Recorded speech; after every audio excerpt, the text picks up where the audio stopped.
Ayan, nandito tayo ngayon siyempre sa bukid sa Palayan, no? Sa Palayan ni Tatay Jimmy kung saan siya yung namamahala o pinasasaka ng may-ari nitong lupa na to.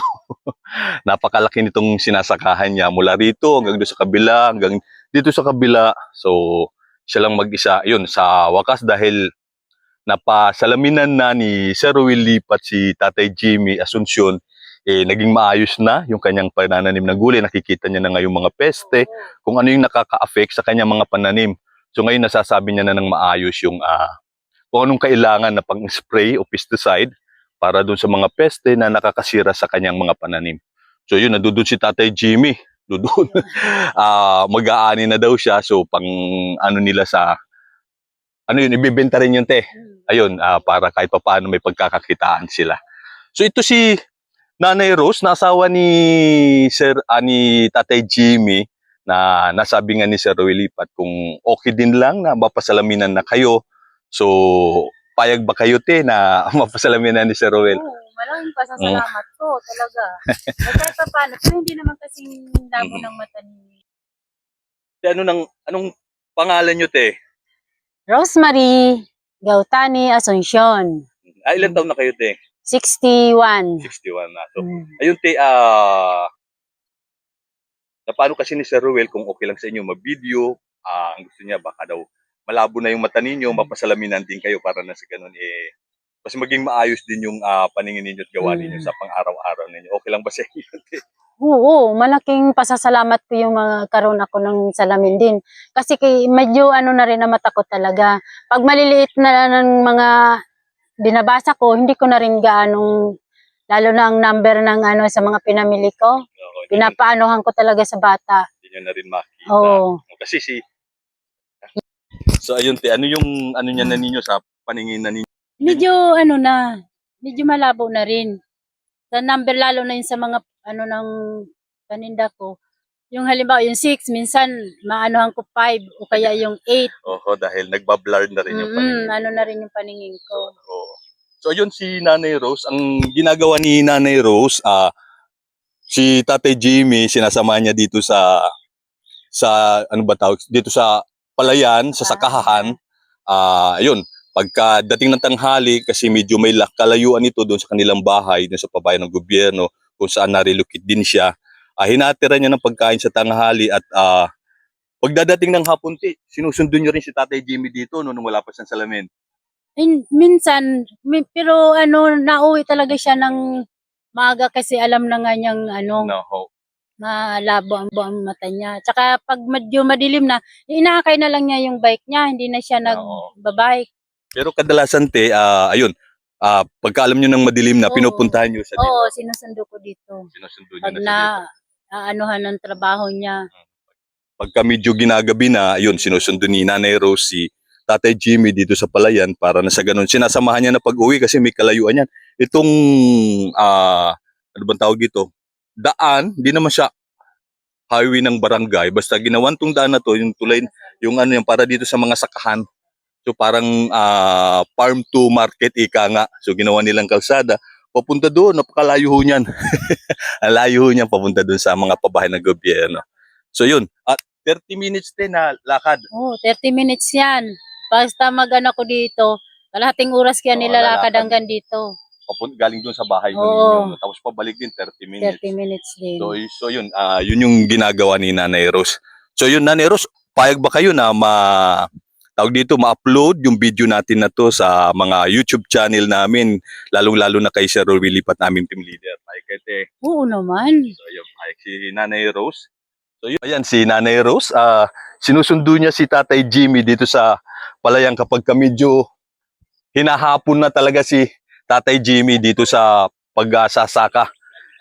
Dito sa Diyan tayo, kunyari uuwi na tayo. So yun, mula rito, lalakad sila papunta doon sa mga pabahay ng gobyerno. So yun yung ginagawa ni Nanay Rose.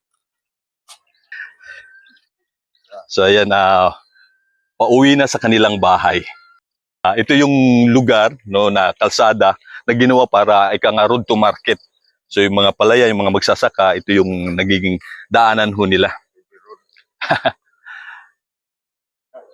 Okay, so ayun, nandito tayo sa bahay na ni Nanay Rose, na asawa ni Tatay Jimmy Asuncion, yung binigyan ng salamin ni Sir Roel Lipat. At ngayon nga, kasi nabanggit ni Sir Roel na tawag dito, kung pwedeng pasalaminan din si Nanay Rose para makatulong din sa kanya sa mga araw-araw. Ito yung bahay nila. Ito po yung pabahay ng gobyerno, binigay yun sa kanila.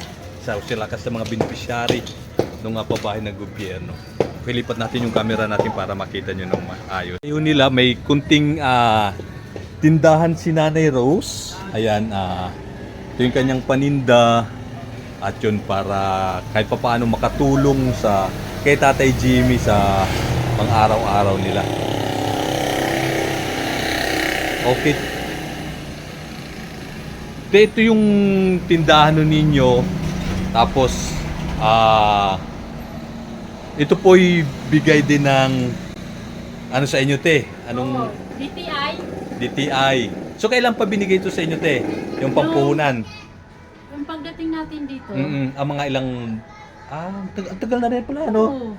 Halos 3 years na. 4 years, no?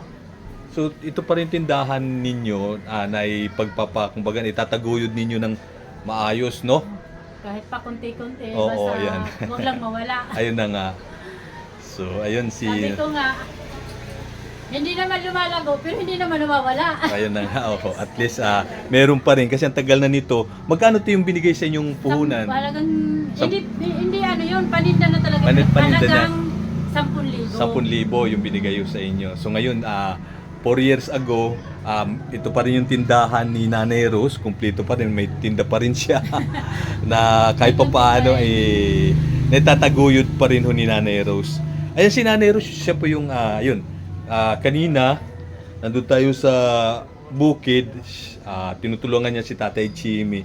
The same time, pagdadating ng tanghali, hinatiran niya ng tanghalian, pagkain, mula rito papunta dun sa ano, at pagdadating naman ng hapon, pagka hinahapon na talaga si Tatay Jimmy ng uwi sa pagsasaka, sinusundo naman siya ni Nanay Rose kasi nga malabo na yung mata, pero ngayon medyo dahil may salamin na kahit pa paano at saka nakakapag-isa na rin, tapos talagang inaabatan na rin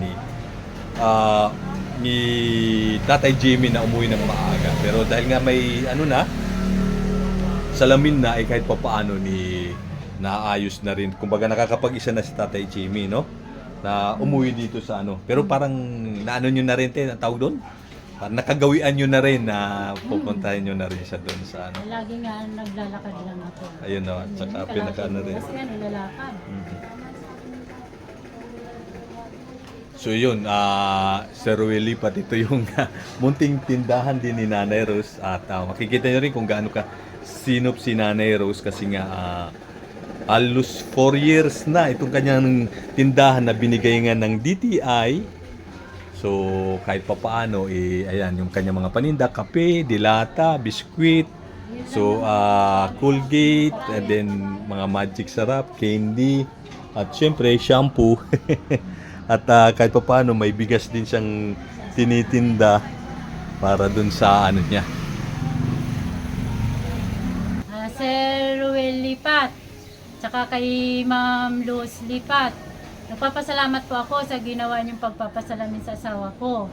Malaking ginhawa po sa kanya yon. Kaya tuwan-tuwa nga siya nakakakilala na siya, nakakasalubong niya. Dati-dati, binabati siya pero nasagot lang siya pero hindi niya kilala kung sino. Ngayon, nakikilala na niya. Kaya malaking pasasalamat talaga sa iyo, sir. Sige, te, salamat, te.